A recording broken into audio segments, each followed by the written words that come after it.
árvores como homens. Evangelho de Marcos. Comentário de Mari Persona. Depois de cuspir no rosto do cego, Jesus perguntou: Você está vendo alguma coisa? Ele levantou os olhos e disse: Vejo pessoas, elas parecem árvores andando. Marcos 8:23. O resultado do contato da saliva com os olhos do homem foi receber uma visão parcial e enxergar os homens como árvores, mais altas que seres humanos. Essa era uma visão natural, aquela que o homem cego tinha na religião judaica, onde homens são reputados como grandes, numa hierarquia que incluía sacerdotes e profetas no topo. Só depois de separar o homem de sua aldeia e mostrar a ele como é enxergar as coisas do ponto de vista do homem natural, Jesus lhe dá uma visão clara e completa. Mais uma vez, Jesus colocou as mãos sobre os olhos do homem. Então seus olhos foram abertos e sua vista lhe foi restaurada e ele via tudo claramente. Jesus mandou-o para casa dizendo: Não entre no povoado. Marcos 8:25-26. Na carta aos Hebreus, o Espírito Santo mostra que o cristão não tem mais nada a ver com a velha ordem judaica de templos, sacerdotes, altares. Se Jesus é o mesmo, o modo de se adorar nesta nova ordem de coisas mudou. Não se deixem levar pelos diversos ensinos estranhos. É bom que o nosso coração seja fortalecido pela graça e não por alimentos cerimoniais, os quais não têm valor para aqueles que os comem, diz Hebreus 13, de 8-9. Os ensinos da lei, que regulavam até mesmo alimentos, podiam estar corretos em seu contexto, mas são ensinos estranhos na atual dispensação. Temos um altar do qual não tem direito de comer os que ministram no tabernáculo. O sumo sacerdote leva o sangue de animais até o Santo dos Santos como oferta pelo pecado, mas os corpos dos animais são queimados fora do acampamento. Assim, Jesus também sofreu fora das portas da cidade para santificar o povo por meio do seu próprio sangue. Portanto, saiamos até ele, fora do acampamento ou fora da aldeia, suportando a desonra que ele suportou. Pois não temos aqui nenhuma cidade permanente, mas buscamos a que há de vir. Por meio de Jesus, portanto, ofereçamos continuamente a Deus um sacrifício de louvor, que é fruto de lábios que confessam o seu nome. Hebreus 13, de 10-15. Ao ser levado fora do arraial, ou fora do acampamento, ou fora da cidade, Jesus rompeu com a velha ordem de coisas e agora busca adoradores com vocação celestial. Infelizmente, a maior parte das religiões cristãs não entende isso e continua aferrada aos símbolos e figuras da antiga dispensação com seus templos, sacerdotes e cerimoniais. O Senhor restaura a vista do cego do capítulo 8 de Marcos e quer fazer o mesmo com você. A pregação do Evangelho leva os cegos a Jesus, do mesmo modo como algumas pessoas trouxeram um cego a Jesus, suplicando-lhe que tocasse nele, Marcos 8:22. E quando alguém é levado a Cristo, passa por um processo como aquele de Lucas 24, quando os discípulos que viajavam de Jerusalém em direção a Emaús se encontraram com o Senhor e não o reconheceram. Apesar de terem andado com ele, como muitos nas religiões cristãs, eles ainda estavam cegos espiritualmente. Nesse encontro, o Senhor abre 3 coisas. Primeiro, ele abre as Escrituras. E começando por Moisés e todos os profetas, explicou-lhes o que constava a respeito dele em todas as Escrituras. Lucas 24:27. Mais tarde, eles iriam dizer: Não estavam ardendo os nossos corações dentro de nós, enquanto ele nos falava no caminho e nos expunha as Escrituras? Lucas 24:32. O contato com as Escrituras leva o Espírito Santo a incutir vida na pessoa espiritualmente cega e morta. E uma vez tendo vida, ela sente o peso dos seus pecados e a necessidade de perdão e salvação. Alguém que tenha nascido de novo pela aplicação da água da palavra, pelo Espírito, não quer mais ficar longe de Jesus. Por isso os dois homens insistiram muito com ele. Fique conosco, pois a noite já vem, o dia já está quase findando. Então ele entrou para ficar com eles. Quando estava à mesa com eles, tomou o pão, deu graças, partiu e o deu a eles. Então os olhos deles foram abertos e o reconheceram, e ele desapareceu da vista deles. Lucas 24, 29 a 31. Primeiro as Escrituras lhes foram abertas. Agora Jesus abriu seus olhos para o reconhecerem. O que acontece em seguida? O Senhor desaparece. Eles já não precisavam ver para crer, pois agora podiam andar por fé. Os mesmos que disseram a Jesus para ficar com eles, porque era tarde e viajar à noite seria perigoso, voltam correndo para Jerusalém, mesmo sendo noite.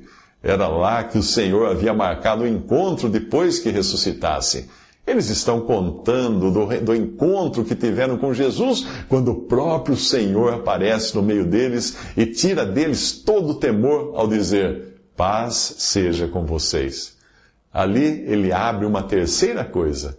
Então lhes abriu o entendimento para que pudessem compreender as Escrituras. Lucas 24, 36 e 45. São essas as 3 etapas pelas quais passa um pecador salvo por Cristo, quando lhes são abertas as Escrituras, os olhos da fé e o entendimento. A primeira providência do Senhor, quando lhe levaram um cego, foi tirar o homem da aldeia. Isto pode não fazer muito sentido para quem não entende que Deus tinha rejeitado os judeus e seu sistema de adoração, depois que aquele povo rejeitou completamente o Messias e Rei de Israel que lhes fora enviado. Eles foram para Betsaida e algumas pessoas trouxeram um cego a Jesus, suplicando-lhe que tocasse nele. Ele tomou o cego pela mão e o levou para fora do povoado. Marcos 8, 22 a 23. Para entender melhor, nós precisamos ir ao Evangelho de Mateus. Ai de você, Corazim, ai de você, Betsaida, porque se os milagres que foram realizados entre vocês tivessem sido realizados em Tiro e Sidom, há muito tempo elas se teriam arrependido, vestindo roupas de saco e cobrindo-se de cinzas. Mas eu lhes afirmo que no dia do juízo haverá menor rigor para Tiro e Sidom do que para vocês. Mateus 11, 21 a 22. Jesus não iria dar a Betsaida o gostinho de observar um sinal, pois já tinha feito ali muitos sinais e milagres, e mesmo assim fora rejeitado. Era a mesma aldeia da qual Jesus tirou o cego para ser curado, e depois lhe disse: não entre no povoado. Marcos 8, 23. Se eu e você morássemos em Betsaida, ficaríamos indignados com essa discriminação. Mas Deus discrimina assim os que rejeitam a salvação que Ele oferece graciosamente pela fé na pessoa de Cristo, que morreu numa cruz para levar os nossos pecados. A história do cego teria sido bem outra se ele não se deixasse levar por aqueles que estavam preocupados com sua cegueira, para Jesus lhe abrir os olhos.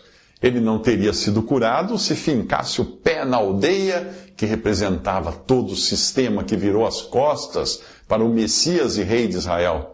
Tampouco se achasse humilhante o método do Senhor de cuspir em seu rosto. Ele continuaria cego se ficasse julgando os métodos de Deus, ao invés de se render como um inválido incapaz nas mãos de Jesus. A humilhação que muitos acham que é aceitar um convite para escutar o Evangelho e se reconhecer pecador é uma barreira para a salvação. O nosso ego não gosta de ter de engolir tudo o que acreditamos e defendemos a vida inteira, inclusive uma religião que pensávamos ser capaz de nos levar ao céu. Religião nenhuma pode fazer isso, porque a salvação está numa pessoa, em Jesus. Só crendo nele, os seus olhos serão abertos e você deixará de enxergar homens, sejam eles sacerdotes ou pastores, como grandes coisas, como árvores andando. Marcos 8, 24. Jesus pergunta aos discípulos: quem o povo diz que eu sou? E eles responderam: alguns dizem que és João Batista, outros Elias e ainda outros, um dos profetas. E vocês, perguntou ele, quem vocês dizem que eu sou? Pedro respondeu: tu és o Cristo. Aí Jesus os advertiu que não falassem a ninguém a seu respeito. Isso está em Marcos 8, 27 a 30. Ao se converter a Jesus, você achou que tudo na Bíblia girava em torno de você, não é mesmo? A sua salvação, o seu perdão de pecados, dos seus pecados, o seu destino no céu e etc. Mas, se você foi enganado por um pregador da teologia da prosperidade, pode então ter achado também que Jesus fosse o lendário gênio da lâmpada, sempre pronto a satisfazer os seus desejos de saúde, a sua prosperidade, o seu prazer nesta vida. Essa visão é humanista, é rasa e egocêntrica. E até a ciência já pensou assim. Há alguns séculos acreditava-se que a Terra era o centro do universo e o Sol girava em torno dela. Depois, o Sol foi para o centro e a Terra passou a girar ao seu redor. Aí, com a descoberta das galáxias e outros sistemas solares, foi a vez de o Sol girar em torno do centro de nossa galáxia, a Via Láctea. Mas quando descobriram que a Via Láctea está numa órbita conjugada com Andrômeda, que é a galáxia que mora ao lado, como duas crianças brincando de girar, segurando nas pontas de uma corda, aí tudo mudou. Embora esse giro possa criar um ponto virtual em torno do qual esses enormes sistemas revolvem, Via Láctea e Andrômeda, elas estão subordinadas às gigantescas forças gravitacionais de algo ainda maior, o aglomerado de Virgem. Esse aglomerado, por sua vez... Bem, é melhor eu parar por aqui, porque isso é infinito. Porque o que eu quero mostrar, realmente, é que sempre tudo gira em torno de algo maior que tudo. Alguns cientistas consideram que seja o ponto de origem do universo, a partir do qual ele parece estar se expandindo. Mas o cristão sabe que o centro é outro, não só de sua vida, mas de todo o universo. O centro é Cristo. Paulo falava de Cristo como centro ao qual Deus fará convergir todas as coisas celestiais ou terrenas na dispensação da plenitude dos tempos, acrescentando também que nele nós temos a redenção por meio do seu sangue, o perdão dos pecados, de acordo com as riquezas da graça de Deus. Efésios 1, de 7 a 10. Percebe agora que é Cristo e não o seu ou o meu umbigo, o centro do universo? Os homens têm diferentes opiniões de quem Cristo seja. Profeta, guru, espírito elevado, extraterrestre. Essas são algumas opiniões que eu já ouvi, mas apenas uma é verdadeira. Aquela que o coloca no centro de tudo. Pois dele, por ele e para ele são todas as coisas. Romanos 11, versículo 36.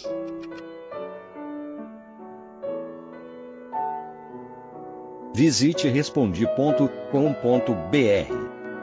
Visite também 3minutos.net.